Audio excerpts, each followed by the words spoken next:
내 형제들아, 너희가 스스로 선함이 가득하고 모든 지식이 차서 능히 서로 구원하는 자임을 나도 확신하노라. 아멘. 자, 오늘은 로마서 마지막 강의 시간입니다. 로마서는 말씀드린 대로 크게 세 부분, 1장부터 8장까지는 교리 부분, 그리고 9장부터 11장까지는 삽입장이고 12장부터 마지막 16장까지는 이제 그리스도인으로서의 실제적인 방면을 기록하고 있는 부분이다라고 말씀드렸습니다. 그래서 오늘 로마서 마지막 강의인데요. 이어서 15절 보겠습니다. 로마서 15장 15절. 그러나 내가 너희로 다시 생각나게 하려고 하나님께서 내게 주신 은혜로 말미암아 더욱 담대히 대략 너희에게 썼노니. 이어서 19절까지 이어서 봅니다. 이 은혜는 곧 나로 이방인을 위하여 그리스도 예수의 일꾼이 되어 하나님의 복음에 제사장 직분을 하게 하사 이방인을 제물로 드리는 것이 성령 안에서 거룩하게 되어 받으실 만하게 하려 하심이라. 그러므로 내가 그리스도 예수 안에서 하나님의 일에 대하여 자랑하는 것이 있거니와 그리스도께서 이방인을 순종하게 하기 위하여 나를 통하여 역사하신 것 외에는 내가 감히 말하지 아니하노라. 그 일은 말과 행위로 표적과 기사의 능력으로 성령의 능력으로 이루어졌으며 그리하여 내가 예루살렘으로부터 두루 행하여 일루리곤까지 그리스도의 복음을 편만하게 전하였노라. 자, 16절 보니까 이 은혜는 곧 나로 이방인을 위하여 그리스도의 일꾼이 되어 하나님의 복음의 제사장 직분을 하게 하사 이방인을 제물로 드리는 것이.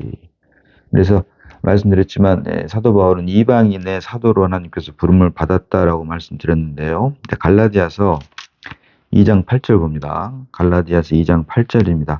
자, 베드로에게 역사하사 그를 할례자의 사도로 삼으신 이가 또한 내게 역사하사 나를 이방인의 사도로 삼으셨느니라.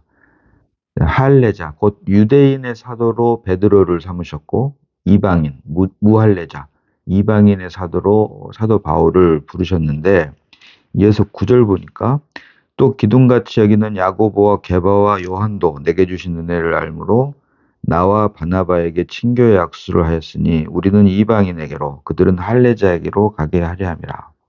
그래서 갈라디아서 2장 8절로 9절을 보면 할례자 곧 유대인의 사도로는 베드로를 비롯하여 요한과 야고보를 부르셨고 무할례자 곧 이방인의 사도로는 바울과 바나바를 부르셨다라고 하는 것을 우리는 알 수가 있습니다. 자, 이어서 20절로 21절까지 봅니다. 또 내가 그리스도의 이름을 부르는 곳에는 복음을 전하지 않기를 힘썼노니 이는 남의 터전 위에 건축하지 아니하려 함이라. 기록된 바 주의 소식을 받지 못한 자들이 볼 것이요 듣지 못한 자들이 깨달으리라 함과 같으니라. 아멘. 자, 이 부분은 우리가 다시 한번 깊이 묵상을 해볼 필요가 있습니다. 20절 보니까요. 또 내가 그리스도의 이름을 부르는 곳에는 복음을 전하지 않기를 힘썼노니. 자, 이미 그리스도의 복음이 전파되어서 그리스도 이름을 부르는 곳에는 더 이상 복음을 전하지 않기를 힘썼노니 그 이유는 이는 남의 터 위에 건축하지 아니하려 함이라. 그래서 이미 그리스도가 선포되고 주의 이름을 부르는 곳에는 다시 가서 요즘 말로 하면 교회를 세우지 않는다라고 하는 것입니다. 자, 이 말씀은 매우 중요한 말인데요. 지금 같은 현실에서는 같은 한 건물에 심지어는 한 건물에 장로교, 감리교, 성결교 이렇게 여러 교회들이 세워져 있는 것을 우리가 볼 수 있습니다. 그러나 성경은 또 내가 그리스도 이름을 부르는 곳에는 복음을 전하지 않기를 힘썼노니 이는 남의 터전 위에 건축하지 아니하리 함이라. 성경은 요즘 현실과는 정반대로 증거를 하고 있다. 그 이유는 무엇입니까? 그리스도, 머리 대신 그리스도를 드러내는 유일한 몸된 교회는 오직 하나이다라고 하는 것입니다. 교리 안에서 장로교, 감리교, 성결교, 오순절교 등등으로 나누어서 교리 안에서 그리스도의 몸을 사실은 엄밀하게 말을 하면 분리를 해버렸습니다. 그러나 성경은 그리스도의 몸은 하나다. 그 어떤 교리로도 그리스도의 몸된 교회를 나눌 수가 없다. 그래서 또 내가 그리스도 이름을 부르는 곳에는 복음을 전하지 않기를 힘썼노니 이는 남의 터 위에 건축하지 아니하려 함이라. 성경이 계시하는 그리스도의 몸된 교회는 생명 안에서 오직 하나이기 때문에 이미 예수 이름이 전파된 곳에서는 다시 교회를 세울 수가 없다라고 하는 것입니다. 오늘 현실과는 정반대이죠. 자, 에베소서 4장 4절 봅니다. 에베소서 4장 4절로 6절 봅니다. 에베소서 4장 4절로 6절입니다.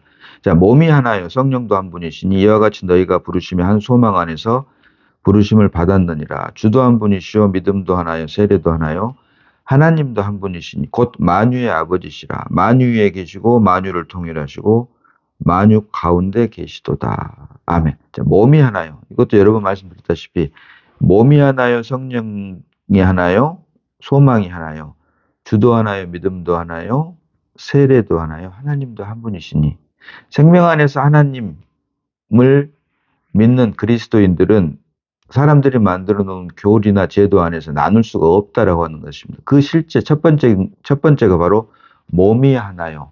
머리 대신 그리스도를 드러내는 유일한 생명체인 주님의 몸된 교회. 다른 말로 더 크라이스트, 그 그리스도인 교회는 몸은 하나다. 사람들이 만들어 놓은 교리 안에서 교파 안에서 결코 나눌 수가 없다. 그래서 로마서 15장 20절에서는 또 내가 그리스도의 이름을 부르는 곳에는 복음을 전하지 않기를 힘썼노니 이는 남의 터전 위에 건축하지 아니하려 함이라. 요즘 현실과 오늘날의 현실과는 너무나도 정반대인 말씀을 성경은 우리에게 계시하고 있다. 그래서 주의 이름이 선포되는 것은 물론 좋습니다만 그 어떠한 이유로도 그리스도의 몸된 교회를 교리나 신학, 교파 안에서 나눌 수 없다라고 하는 것을 우리가 분명히 해야 된다라고 하는 것이죠. 자, 이어서 22절 봅니다. 그러므로 또한 내가 너희에게 가려하던 것이 여러 번 막혔더니 24절까지 보겠습니다. 이제는 이 지방에 일할 곳이 없고 또 여러 해 전부터 언제든지 사바나로 갈 때 너희에게 가기를 바라고 있었으니 이는 지나가는 길에 너희를 보고 먼저 너희와 사귐으로 얼마간 기쁨을 가진 후에 너희가 그리로 보내주기를 바람이라. 그래서 22절, 24절까지는 방금 말씀드린 그리스도의 복음이 전파된 곳에는 그리스도의 복음을 전하지 않기를 힘쓴 이유가 남의 터 위에 건축하지 아니하려 합니다. 교회를 세우지 않으려고 했다. 이것이 바로 그리스도의 몸된 교회를 나눌 수 몸이 하나요. 몸된 교회를 나눌 수 없다라고 하는 것에 근거해서 그런 이유 때문에 22절로 24절까지는 그러므로 또한 내가 너희에게 가려던 것이 여러 번 막혔더니라고 하면서 이제는 이 지방이 일할 곳이 없고 이미 교회가 그리스도 이름이 선포됨으로 교회가 세워졌다라고 하는 것이죠. 그렇기 때문에 이 지방에 일할 곳이 없고라고 말을 하고 있는 것입니다. 그래서 우리가 정말 명심하고 잊지 말아야 될 것은 주의 복음을 전하고 그리스도의 몸된 교회를 세우는 것은 좋지만 그로 인해서 그리스도의 몸이 나뉘고 갈리는 것은 정말 더 조심해야 된다. 왜? 머리 대신 그리스도를 드러내고 나타내고 표현해내는 그리스도의 몸된 교회는 생명 안에서 오직 하나이기 때문이다 라고 하는 것을 우리가 분명히 잊지 말아야 된다. 자, 이어서 25절로 봅니다. 그러나 이제는 내가 성도를 섬기는 일로 예루살렘에 가노니. 자, 그럼에도 불구하고 그러나 이제는 내가 성도를 섬기는 일로 예루살렘에 가노니. 자, 아는 것처럼 사도행전 2장에서 2장 오순절 성령 강림으로 말미암아 예루살렘 교회가 건축이 됐습니다. 그리고 아시는 것처럼 사도행전 8장에 가면 사마리아 교회가 건축이 되고요. 11장에 가면은 이방인의 교회가 세워지는 것. 그래서 이와 같은 것은 자, 사도행전 1장 8절 봅니다. 사도행전 1장 8절입니다.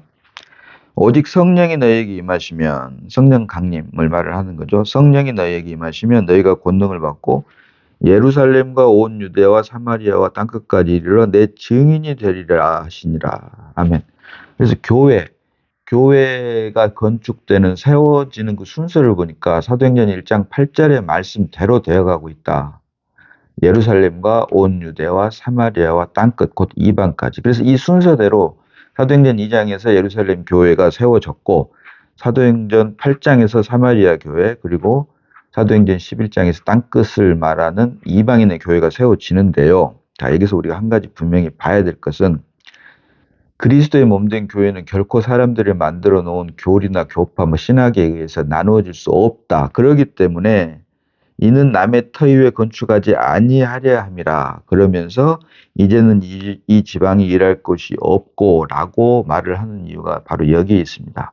그래서 주님의 몸된 교회는 하나고 결코 나누어질 수가 없는데 그와 같은 사실과 연관해서 자, 사도행전 8장 14절로 17절까지 봅니다. 사도행전 8장 14절로 17절입니다. 자, 예루살렘에 있는 사도들이 사마리아도 하나님의 말씀을 받았다함을 듣고 베드로와 요한을 보내매 그들이 내려가서 그들을 위하여 성령 받기를 기도하니 이는 아직 한 사람에게도 성령 내리신 일이 없고 오직 주 예수의 이름으로 세례만 받을 뿐이더라. 세례만 받을 뿐이다. 자, 하나 더 보겠습니다. 사도행전 2장 38절 봅니다. 사도행전 2장 38절입니다.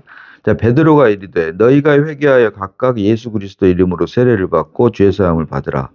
그리하면 성령을 선물로 받으리니. 아멘. 자, 회개하여 예수 그리스도 이름으로 세례를 받고 죄 사함을 받으면 성령을 선물로 받으리라. 이게 하나로 연결된 것입니다.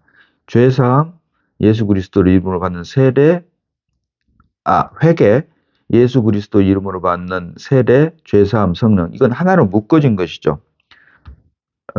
오순절 성령 강림 이와 같은 순서로 연결이 되어 있는데 이걸 네 가지로 보는 게 아니고 하나. 이건 동시에 하나로 되게끔 되어 있는데 사도행전 8장 16절 보니까 이방인 사마리아의 교회가 세워지는데 이는 아직 한 사람에게도 성령 내리신 일이 없고 오직 주 예수의 이름으로 세례만 받을 뿐이더라.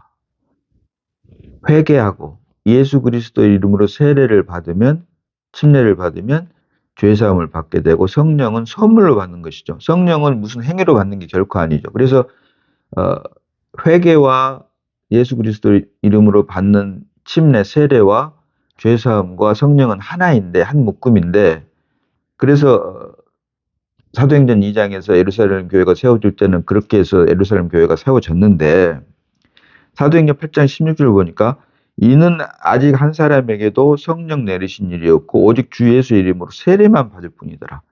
회개하고 주 예수 그리스도 이름으로 세례, 침례를 받고 죄사함을 받았음에도 불구하고 마지막인 성령을 선물로 받지 못했다라고 하는 것입니다. 다시 봅니다. 이는 아직 한 사람에게도 성령 내리신 일이 없고 사도행전 8장 16절입니다. 이는 아직 한 사람에게도 성령 내리신 일이 없고 오직 주 예수의 이름으로 세례만 받을 뿐이더라. 회개, 주 예수 그리스도 이름으로 받는 세례, 침례, 죄사함까지 받았는데 가장 중요한 성령을 받지 못했다라고 하는 것입니다. 사도행전 2장에서는 동시에 받았음에도 불구하고 예루살렘 교회가 세워질 때는 사마리아 교회가 세워지는 사도행전 8장에서는 세례만 받았을 뿐 성령을 내리신 일이 없다. 받지 못했다. 그 이유가 과연 무엇인가? 그런데 이어지는 17절 보니까 이에 두 사도 곧 베드로와 요한이 아까 말씀드린 대로 베드로와 요한과 야고보는 할례자 곧 유대인의 사도로 부름을 받았죠. 그런 베드로와 요한을 보내서 그들이 안수를 하니까 그때 비로소 성령을 받았다라고 하는 말을 합니다. 그래서 성령을 받는 것은 사실 말 그대로 성령을 선물로 받으리라.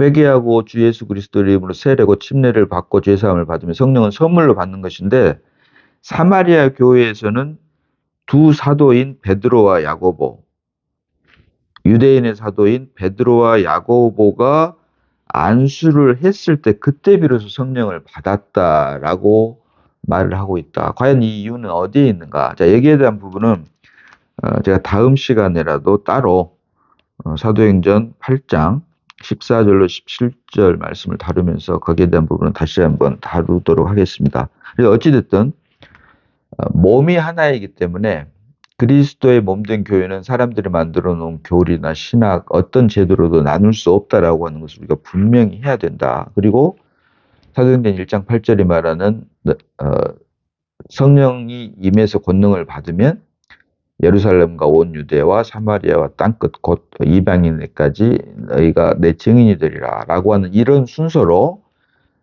머리 대신 그리스도를 드러내는 몸된 교회가 세워진다라고 하는 것을 성경은 우리에게 보여주고 있다. 자, 그리고 말씀드린 대로 그래서 이러한 순서 예루살렘과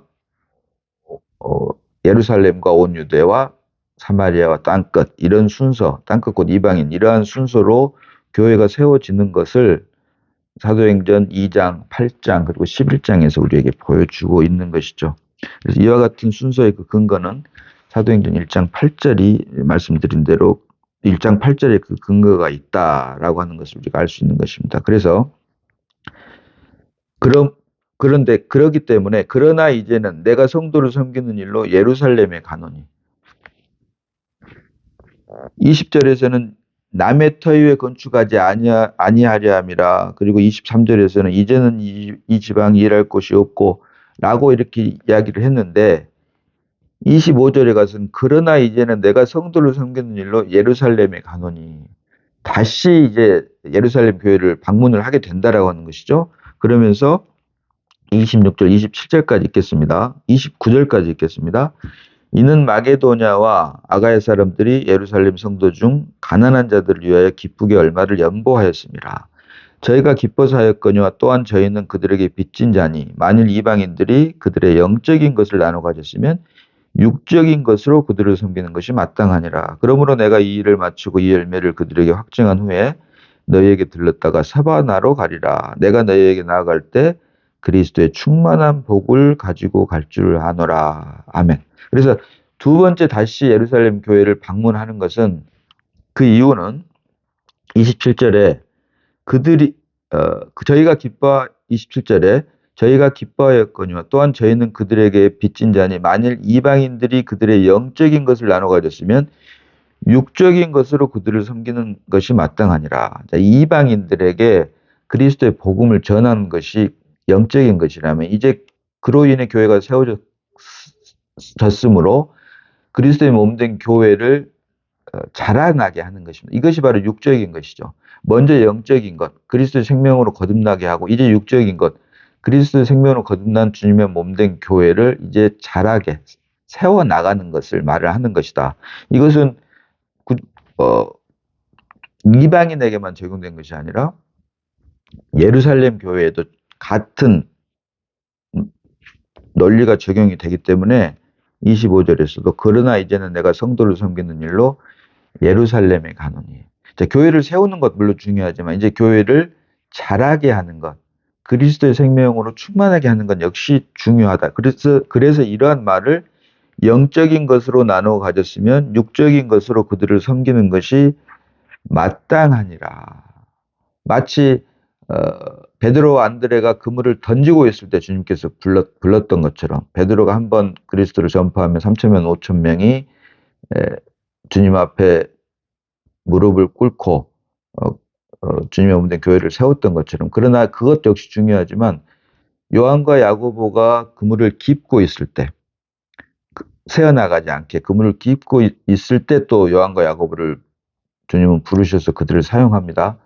교회를 세우는 것 역시 교회를 자라나게 하는 것 역시 중요하다. 창업도 역시 물론 중요하지만 그 창업한 어떤 회사를 발전시켜 나가는 것, 수성하는 것 역시 중요하다라고 하는 세상 이치와도 같은 것이다라고 하는 것을 우리가 말씀을 통해서 볼 수 있다. 그래서 교회를 세우는 것 물론 중요합니다. 그러나 교회를 세우는 요즘 같은 말로 하면은 무슨 부흥 강사 같은 역할을 하는 사람도 물론 중요하지만 이제 그렇게 해서 그리스도 예수 안으로 옮기게 되면 그 하나님의 자녀들의 생명을 자라나게 하는 것, 그런 사역을 담당하는 것 역시 중요하다. 라고 하는 것을 말씀을 통해서 우리가 발견할 수 있는 것이죠. 자, 그래서 27절에 저희가 기뻐서 하였거니와 또한 저희는 그들에게 빚진 자니 만일 이방인들이 그들의 영적인 것으로 나눠 가졌으면 육적인 것으로 그들을 섬기는 것이 마땅하니라. 자, 그래서 이와 같은 것은 결국 교회를 세우는 일과 교회를 자라게 하는 것이 동시에 함께 어느 쪽이 치우치지 않고 다 같이 중요하다. 왜? 그리스도를 드러내는 몸된 교회가 자라면 자랄수록 머리 대신 그리스도를 더욱더 풍성하게, 충만하게 드러낼 수 있기 때문이다. 라고 하는 것입니다. 자, 이어서 30절 봅니다.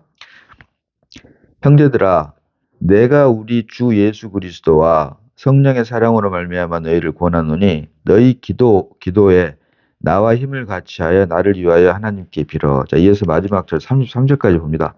나로 유대에서 순종하지 아니하는 자들로부터 건짐을 받게 하고 또 예루살렘에 대하여 내가 섬기는 일을 성도들이 받을 만하게 하고 나로 하나님의 뜻을 따라 기쁨으로 너희에게 나아가 너희와 함께 편히 쉬게 하라.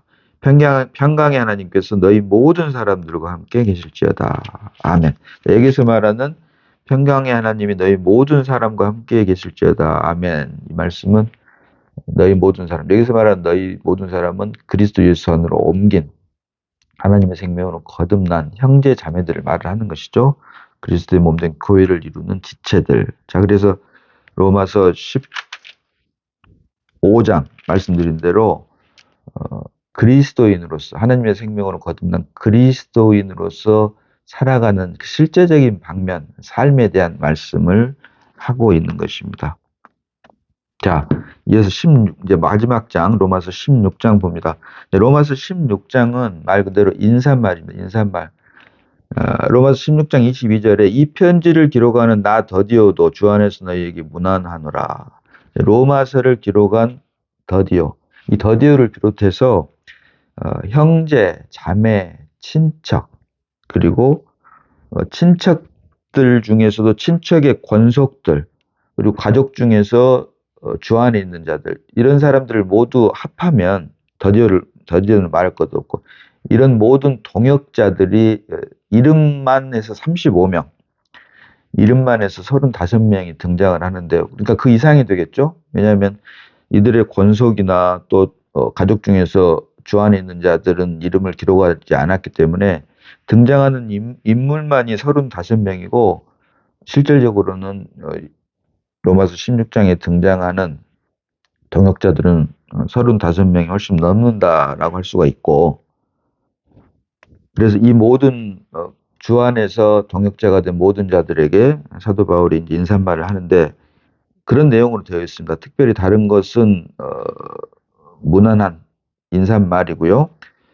우리가 살펴봐야 될 것은 19절에 로마서 16장 19절에 너희의 순종함이 모든 사람에게 들리는지라 그러므로 내가 너희로 말미암아 기뻐하노니 너희가 선한데 지혜롭고 악한데 미련하기를 원하노라. 아멘. 여기서 선한데 지혜롭고 선한데 지혜롭고. 자,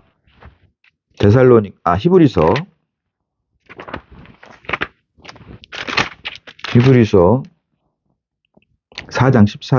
5장 14절입니다. 히브리서 5장 14절입니다. 단단한 음식은 장성난 자의 것이니 그들은 지각을 사용함으로 연단을 받아 선악을 분별하는 자들이니라. 아멘. 자, 그래서 여기서 말하는 로마서 16장 19절이 말하는 선한데 지혜롭고라고 하는 말, 선한데 지혜롭고라고 하는 말은 선과 악을 알게 하는 지식나무에 해당되는 것을 말하는 것이 아니라 단단한 음식은 장성한 자의 것이니 그들은 지각을 사용함으로 연단을 받아 선악을 분별한다.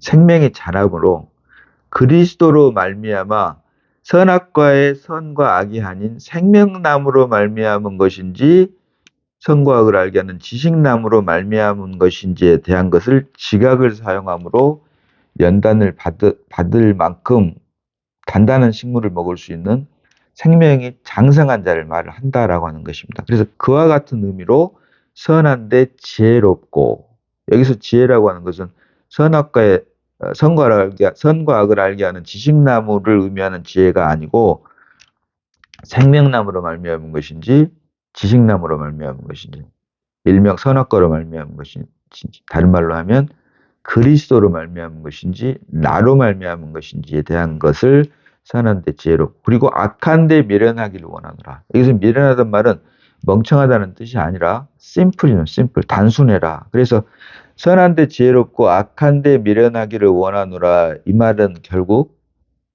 그리스도로 말미암은 삶을 말을 하는 것이다. 나로 말미암은 삶을 말하는 것이 아니라 윤리나 도덕에 근거한 또는 종교 안에서의 선과 악, 선악과의 선이 아닌 생명나무 곧 그리스도로 말미암은 것인지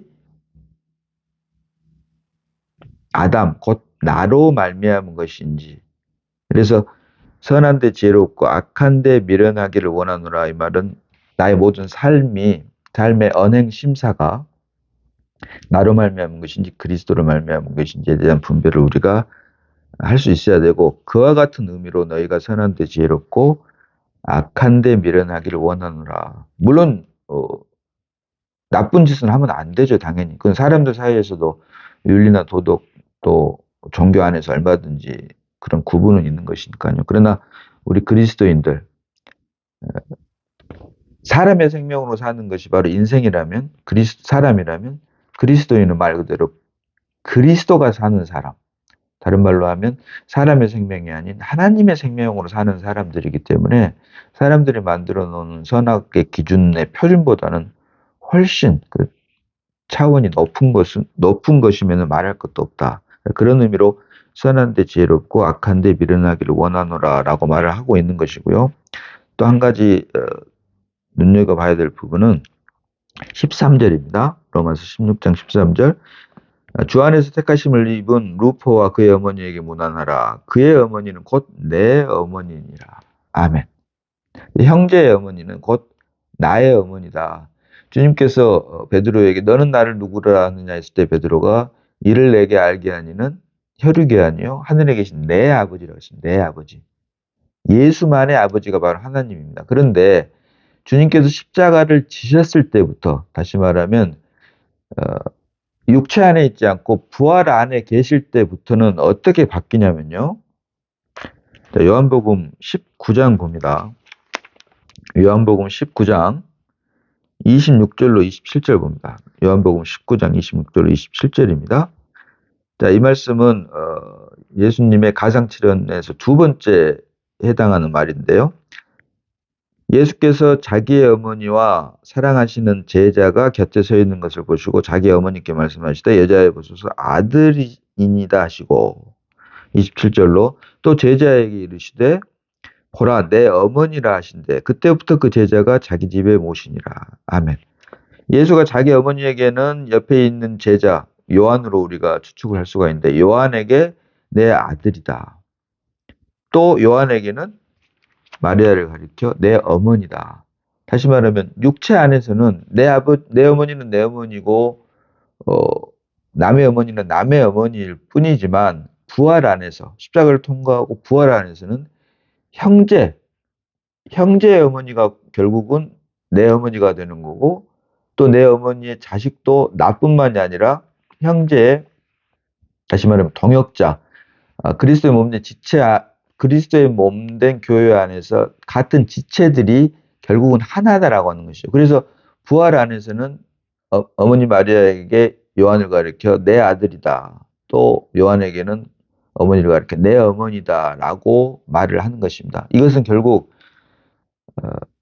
이 세상을 살아가는 생물학적인 생명 안에서는 너와 나의 구분이 있지만 부활 안에서는 특별히 그리스도의 몸된 교회, 그리스도를 드러내는 몸된 교회에 지체된 형제 자매들은 생물학적 생명 안에서 육신의 부모 형제로 말미암아 형제 자매가 한 가족인 것처럼 부활 안에서는 그리스도의 생명으로 거듭난 하나님의 생명으로 거듭난 그리스도의 몸된 교회의 지체들이 한 가족이다라고 하는 것. 그렇기 때문에 내 어머니라 또 내 아들이라라고 예수님께서 말씀을 하신 것이다. 그래서 이것이 바로 가상칠언에서 제 두 번째 주님께서 말씀을 하신 것이다라고 하는 것이죠. 그래서 이와 같은 것은 우리가 이론적으로 형제 자매 부모님을 아버님 어머님이라고 부르는 것이 아니라 진짜 나의 부모님처럼 공경하게 되어 있다. 또 반대로 부모님이 된 분들은 내 자식들만 아들, 딸이 아니라 아들, 딸의 연령이 있는 자들도 다 나의 아들, 딸들과 똑같이 공평하고 평등하게 대하게 되어 있다. 돌보게 되어 있다라고 하는 것이죠. 그래서 그리스도의 몸된 교회는 말 그대로 육신의 부모로 말미암아 한 가족이 이루어진 것처럼 그리스도의 몸된 교회 역시 하나님의 생명으로 거듭난 그리스도인들 안에 있는 한 가족이다라고 하는 것. 그래서 어, 육체 안에서의 한 가족이 가정이라면 성령 안에서의 한 가족이 바로 교회이다. 그리고 이 교회는 영원 무궁한 것이다. 가족은 생물학적인 생명 안에 있기 때문에 유한하고 한정된 것이고 그 끝이 있지만 교회는 부활 생명 안에 있는 것이기 때문에 영적인 생명 안에 있는 것이기 때문에 십자가를 통과한 생명 안에 있는 것이기 때문에 무한하고 영원하다. 그리고 오히려 그 사랑과 깊이가 가정보다 더 깊은 것이 이론적으로도 맞는다. 그래서 이와 같은 것이 이론과 교리가 아니라 실제가 되어야 되는 것. 실제적인 방면. 그래서 로마서 16장 13절이 말하는 주 안에서 택하심을 입은 루프와 그의 어머니에게 무난하라. 그의 어머니는 곧 내 어머니니라.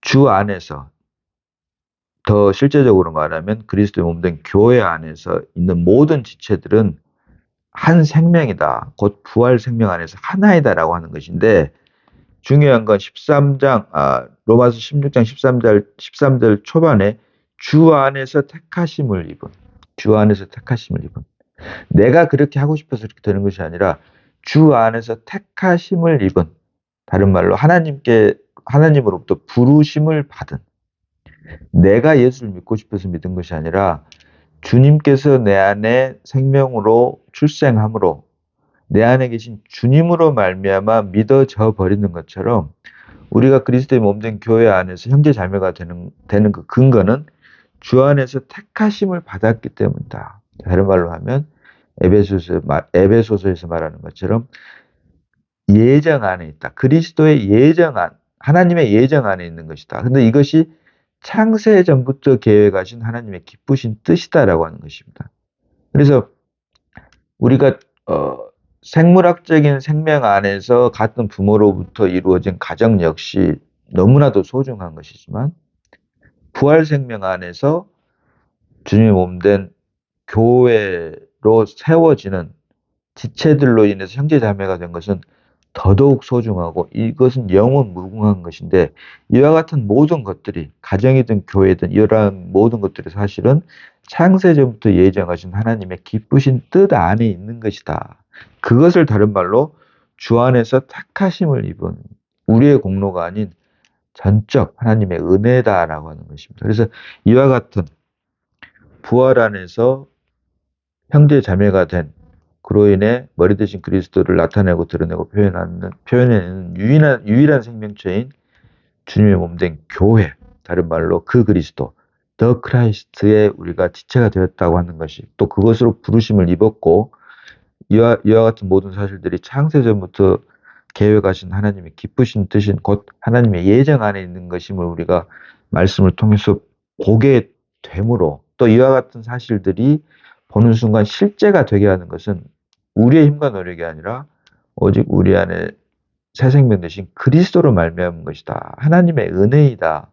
라고 하는 것. 그래서 내가 아닌 그리스도로 말미암아 그렇게 살 수밖에 없다. 이러한 은혜를 누림으로 로마서가 말하는 교리뿐만이 아니라 삶 속에서 우리의 생명 되신 그리스도가 실제로 드러나고 나타내지는 주님의 몸된 교회의 일원이 되고 지체가 되고 이와 같은 삶을 다른 말로 그리스도의 향기 또 그리스도의 편지다라고 성경은 말을 하고 있는 것입니다. 오직 나는 죽고 그리스도만 드러내므로 로마서 1장부터 16장까지 말하는 모든 하나님의 말씀들이 십자가를 통해서 우리에게 다 실제가 되는 귀하고 복된 역사가 우리에게 임하기를 은혜로 임하기를 주님의 이름으로 축원합니다. 기도합니다. 자, 아버지 하나님 은혜를 감사합니다. 로마서 1장부터 16장까지 로마서 강해를 오늘 하나님의 은혜로 마치게 되었습니다. 너무나 부족한 말씀이지만 자신의 머리를 의지하지 않고 오직 하나님의 은혜로 말미암아 로마서 강해를 마치게 하심을 감사드립니다. 나는 죽고 그리스도만 살아내므로 그리스도가 내 안에 사는 것이 실제가 되게 하시고 그로 인해 죽었던 영혼들을 살려내고 주님의 몸된 교회를 세우고 또 자라게 하는 그런 모든 과정들이 주님의 역사 안에서 주님의 계획 안에서 하나씩 하나씩 이루어지게 하시고 또 영 안에서는 주님이 오시는 그날까지 이미 이루어졌음을 또 보게 하시니 감사를 드립니다. 오직 하나님의 기쁨과 만족만이 되는 우리의 삶이 되게 하시고 그리스도인이란 그리스도가 사는 사람, 내가 아닌 그리스도만 삶으로 하나님의 기쁨과 만족이 되는 저희가 다 되게 하여 주심을 감사드리옵고 우리를 구원하신 예수님 이름으로 기도드리옵나이다. 아멘.